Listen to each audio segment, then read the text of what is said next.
How contact juggling works. He stands before the audience, a clear orb gently held in his fingers. His hand begins to twist, turn and curve with an amazing fluidity. The ball appears to be magically suspended in space, separate from his hand and yet somehow part of it. Then the sphere is rolling along his arm, down the back of his hand and onto his other arm in one seamless movement. The performance is mesmerizing. The audience watches wide-eyed, transfixed. What's going on? Contact juggling. Unlike traditional juggling, in which the juggler tosses balls and other objects into the air, contact juggling involves manipulating one or more balls over the hands and body, all with smooth, fluid motions. This entertainment and art form, also known as dynamic manipulation, sphere play, orb rolling and spherical balancing, is based on ancient ball handling practices from the Orient. But while its roots stretch back thousands of years, the ball manipulation practiced today more directly traces its origins to the 1970s and 1980s. Back then, Michael Moschin, a renowned performance artist and juggler, came up with the fundamental ideas and moves behind the contact juggling scene today. Source: Ministry of Manipulation. Can't quite picture what this is? Think of the Harlem Globetrotters and the myriad ways in which they almost magically manipulate basketballs on their hands and bodies, spinning them on their fingertips, rolling them along their arms and on the backs of their necks. These moves are all a form of contact juggling. You can even say spinning a pen in your fingers, something many of us have done, is a type of contact juggling. For many people, their first encounter with contact juggling, not counting seeing the Harlem Globetrotters in action or fiddling with a pen, came when they viewed a movie called Labyrinth. This 1986 adventure fantasy film starred David Bowie, who performed a variety of contact juggling tricks. Or appeared to. It was actually Moschin doing all of the tricks. Other people have spotted it in circus performances and similar venues. Intrigued? Let's delve a little more deeply into the topic. Source: Juggling World. History of contact juggling. Contact juggling is a new form of art and entertainment, with ancient roots. That's not too surprising, really, since balls have been around for millennia and are used by cultures around the globe. While the contact juggling performances you see today likely weren't done in the past, they do draw upon many elements common in ancient days. One of these is palm spinning. Thousands of years ago, during China's Ming Dynasty 1368 to 1644, small, metal medicine balls were used to help people recover from injuries or improve their dexterity.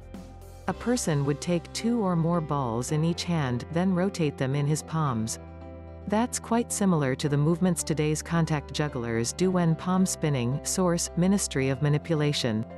Similarly, Myanmar spawned today's one-ball body rolling technique from Chinlone, a popular performance sport dance that's more than 1,500 years old. Teams competing in Chinlone are judged by how well they can juggle a rattan ball. Players can touch the ball only with their heads, knees and feet, but more than 200 different ways of contacting the ball with these body parts have developed over the centuries. The most difficult are contacts made with the ball behind your back. Source: Myanmar Insider. Modern rhythmic gymnastics, likely borrowing elements from Chinlone, appeared around the 1880s and became an Olympic sport in 1984. Source: Ministry of Manipulation. While people have been playing around with balls forever, it was during the 1970s and 1980s that jugglers and other performers began experimenting with even more innovative forms of ball contact. In 1978, for example, Tony Duncan started using forearm rolls and a move known as a half butterfly in his traditional juggling performances. In 1983, he debuted a one-ball contact juggling routine. Then, in 1985, performance artist Michael Moschin unveiled Light. This routine is what really ushered in the new art of ball contact, or contact juggling, and many of the moves Moschin showcased in Light soon became contact juggling's core techniques, including palm circle isolations, snakes and trains, and the butterfly. Moschin was also the first performer, in Light, to use clear balls in such a performance. Since then, contact juggling continues to attract ever greater audiences, while performers constantly tweak the art form. Sources: Contact Juggling Balls, Ministry of Manipulation. Getting started in contact juggling. The good thing about contact juggling is that it doesn't cost a lot of money to try out. All you need are some balls. Actually, just one ball is fine to start with. Although many professionals favor acrylic balls, those are among the priciest to get. They're also hard and roll away easily, meaning you'll get hurt when you drop them, then spend a lot of time chasing after them when they subsequently roll away. They'll also get scratched. So it's best to start with an orange or a stage ball. Make sure whatever you select is firm and smooth.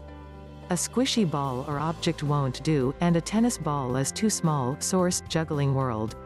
Now you're ready to try a few moves. Perhaps the simplest is the 2-ball palm spin. All you do is place 2 balls in the palm of one hand, then move them both in the same direction. Hint: it helps to have a flat palm, don't curl your fingers. Start with a clockwise motion and move to counterclockwise if you master it quickly. Source: Arlabus Didier. Another basic move, and possibly the most essential in contact juggling, is the butterfly.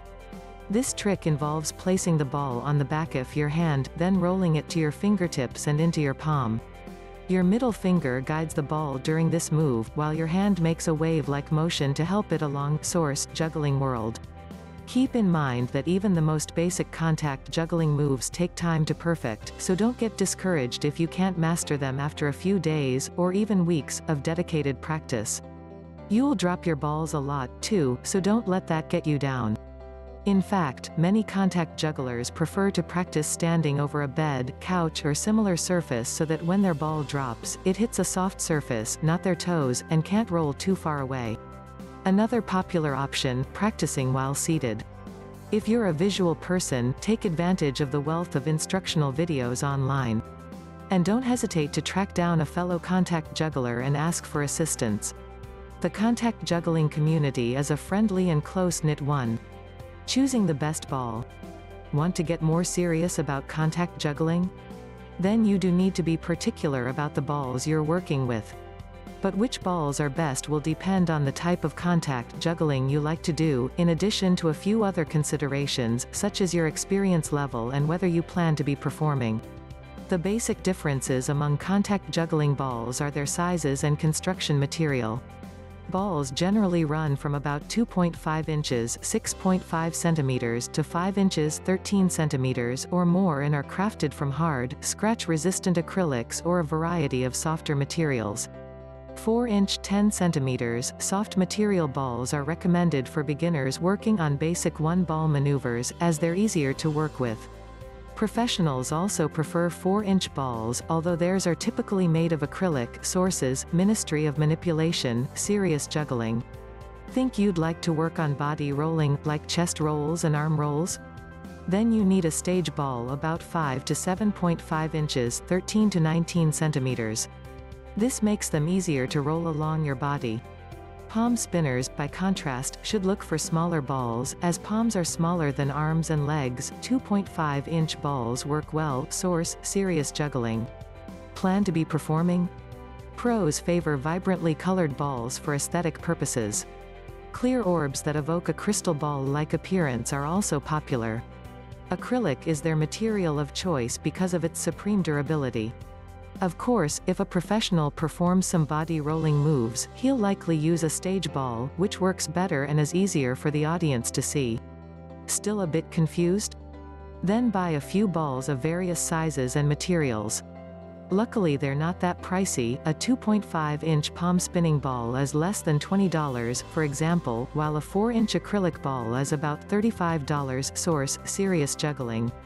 Whether you end up following in Michael Mostjan's footsteps or simply learn to rock the butterfly, any contact juggling skills you learn will keep you and others entertained for the rest of your life. Note how contact juggling works. My husband can juggle 3 easy objects like oranges or tennis balls in the traditional manner, which is supposedly easier than contact juggling. He's tried to teach me how, but I can't do it. My hat's off to those skilled enough to master contact juggling.